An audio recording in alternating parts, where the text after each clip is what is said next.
ছাত্রদল যেই আচরণ করছে, ছাত্রদল নিজে তো শিবিরের সকলকে গুপ্ত বলে নিজেরা বিচারের ভার নিতে পারে না, তাহলে তো বাংলা আইন শৃঙ্খলা পরিস্থিতির ব্যাপক অবনতি ঘটবে। তাদের দিক থেকে বরং এই দাবিটাই তোলা উচিত। আলতাফ ভাই, আমরা গেল কয়েকদিনে দেখলাম যে গুপ্ত ইস্যুটা রাজনীতিতে বেশ বড়সড় আকারে ধরা পড়ছে এবং বেশ কিছু শিক্ষাঙ্গনে, বেশ কিছু ক্যাম্পাসে আমরা ছাত্রদল এবং শিবিরের একেবারে মুখোমুখি অবস্থান দেখলাম। তো মনে হচ্ছিল যে এটা শুধু হয়তো শিক্ষাঙ্গনে সীমিত থাকবে।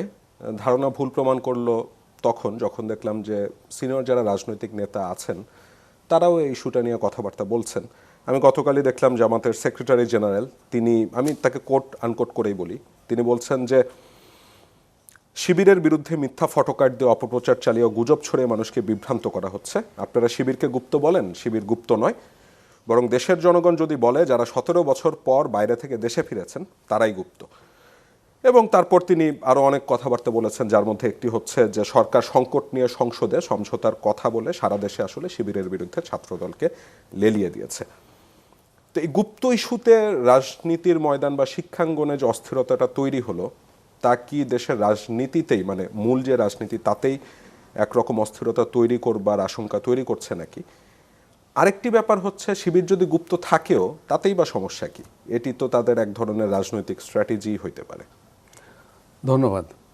আসলে মনে হচ্ছে যে ছাত্রদল এবং শিবিরের মধ্যে একটা জোর করে একটা উত্তেজনা তৈরি হচ্ছে আমার মনে হচ্ছে, এবং উত্তেজনা তো ব্যাপক, চট্টগ্রামে, পাবনায় এবং ঢাকায়। এবং আমি এরকম দেখলাম ঢাকায় শাহবাগ থানায় পুলিশ গেট লাগিয়ে ভিতরে দাঁড়িয়ে আছে, গেটের সামনে মারামারি হচ্ছে, পুলিশ কিন্তু থামাতে যাচ্ছে না। মানে হয়তো থামাতে, মানে এত দুই পক্ষের এত জমায়েত মারামারি করার জন্যে সেটা হয়তো পুলিশও উদ্বিগ্ন আর কি। দেখুন, দেশে এই মুহূর্তে সমস্যা কি?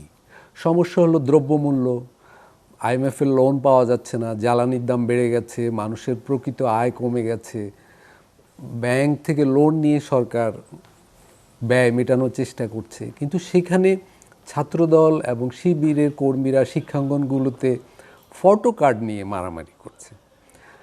এখানে যে অভিযোগটা শিবিরের বিরুদ্ধে, এবং শিবির এবং আরও কয়েকটা সংগঠনের কিন্তু গুরুত্বপূর্ণ অনেক সংগঠক গণঅভ্যুত্থানের পর আমরা দেখলাম যে তারাও বলেছে, এবং এটা বিভিন্নভাবে ভিডিওর মাধ্যমেও দেখা গেছে যে তারা ছাত্রলীগে গুপ্ত অবস্থায় কাজ করেছে। এই দাবিটা তো বিশ্বাসযোগ্যই, নানাভাবে ডকুমেন্টেড হয়েছে।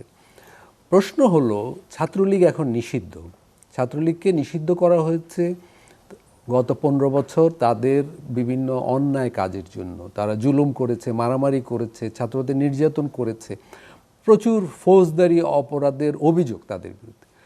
তাহলে যারা ছাত্রলীগে গুপ্ত অবস্থায় ছিল তারাও তো এই ফৌজদারি অপরাধে যুক্ত বলে অনুমান করা যায়। অর্থাৎ যারা এখন বলছে যে আমরা ছাত্রলীগে কাজ করেছি, আমরা গোপনে ছিলাম, দেখুন বামপন্থী সংগঠনগুলো 15 বছর ধরে নানা আন্দোলন সংগ্রাম করেছে, তো সাংগঠনিক পরিচয় ছাত্রদল নিজেও করেছে। ফলে যারা গোপনে করেছে, গোপনে করা অন্যায় নয়, কিন্তু গোপনে করে যদি ফৌজদারি অপরাধে লিপ্ত হয়ে থাকে, এবং থাকার তো বিশ্বাসযোগ্য কারণ ঘটেছে, এত বিপুল সংখ্যক লোক গোপনে ছাত্রলীগে যুক্ত ছিল, এবং ছাত্রলীগ যখন হেলমেট পরে মেরেছে অন্যদের, এরাও সেই হেলমেট বাহিনীতে ছিল কিনা এই সন্দেহ তো বিশ্বাসযোগ্য, যৌক্তিক।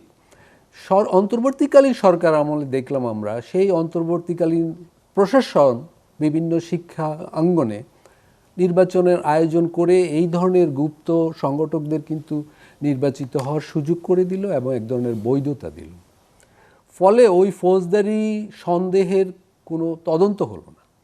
ফলে আমি বলবো এই যে গুপ্ত সমস্যাটা রয়ে গেল আমাদের শিক্ষাঙ্গনে, এটা কিন্তু একটা গুরুতর সমস্যাই।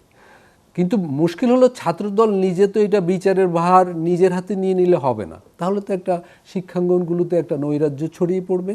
এবং আমি তো ভয় পাই, শঙ্কা আমার, যে কোনো সময় শিক্ষাঙ্গনে আরও অবস্থার অবনতি ঘটতে পারে। ছাত্রদলের দিক থেকে বা অন্য সকল সংগঠনের দিক থেকে একটা দাবি উঠতে পারত যে 15 বছর ছাত্রলীগে যারা গুপ্ত অবস্থায় ছিল, ছাত্রলীগ যেই অভিযোগে এখন নিষিদ্ধ, সেই অভিযোগে এদের ব্যাপারেও তদন্ত করা উচিত। এই তদন্ত এবং বিচার প্রয়োজন। শিক্ষাঙ্গনগুলোতে গত 15 বছর মানে আওয়ামী লীগ আমলে তো ব্যাপক অরাজকতা হয়েছে, এবং সেই অরাজকতায় এই গুপ্তরা যারা পরে এখন বৈধ নেতা হিসেবে স্বীকৃতি পেয়েছে, তাদের কোনো ভূমিকা ছিল কিনা সেইটা তো আসলে অনুসন্ধানযোগ্য আমি বলবো। তারা তো বলছে তারা করেনি এ ধরনের না, অত্যাচার। কেউই তো নিজের অপরাধ স্বীকার করবে না। ছাত্রলীগ নিজেও বলে যে আমরা কিছু করিনি, কিন্তু এগুলোই তো তদন্ত হওয়া প্রয়োজন। এবং এই তদন্ত না হওয়ার একটা বিকৃত চেহারা এখন নিয়েছে ছাত্রদল। যেই আচরণ করছে, ছাত্রদল নিজে তো শিবিরের সকলকে গুপ্ত বলে নিজেরা বিচারের ভার নিতে পারে না, তাহলে তো বাংলা আইন শৃঙ্খলা পরিস্থিতির ব্যাপক অবনতি ঘটবে। তাদের দিক থেকে বরং এই দাবিটাই তোলা উচিত। আরেকটা বিষয় আমি বলবো, দেখুন এই ছাত্র সংগঠনগুলো তো 24-এর অভ্যুত্থানে অংশ নিয়েছিল। অভ্যুত্থানের কিছুই কিন্তু এখনো বাস্তবায়ন হয় নাই, সংস্কারের বিষয়গুলো, সেগুলো নিয়ে কিন্তু তারা কোনো দাবি দেওয়া তুলছে না। তারা ফটো কার্ড নিয়ে বা ইত্যাদি নিয়ে পরস্পর হানাহানি মারামারিতে লিপ্ত হয়ে গেছে। সেই জন্য আমি বললাম যে এইটা যেন একটু খানিক সমঝোতারও লক্ষণ দেখছি। এটা আমার মনে হচ্ছে ওই ওট স্যালাইন বানানোর একটা ফর্মুলা ছিল, যে 1 চিমটি গুড় আর 1 মুঠ লবণ বা এরকম কিছু। এটা যেন একটু বিরোধিতা এবং একটু সমঝোতা শিক্ষাঙ্গন বা জাতীয় রাজনীতির অঙ্গন থেকে জরুরি সমস্যাগুলোর আলোচনা হটিয়ে দেওয়ার একটা চেষ্টাও কিন্তু এতে নীরবে। সমঝোতার অংশ কারা? এখানে তো দেশেতে এখন দল প্রধানত দুটি বা মানে আপনি দুটি বলছেন জোট, ছাত্রদল এবং শিবিরের মধ্যে কি কোনো মানে সমঝোতা? তাদের এই আচরণের ভিতর দিয়ে আমি কিন্তু একটা নীরব সমঝোতার লক্ষণও দেখতে পাচ্ছি।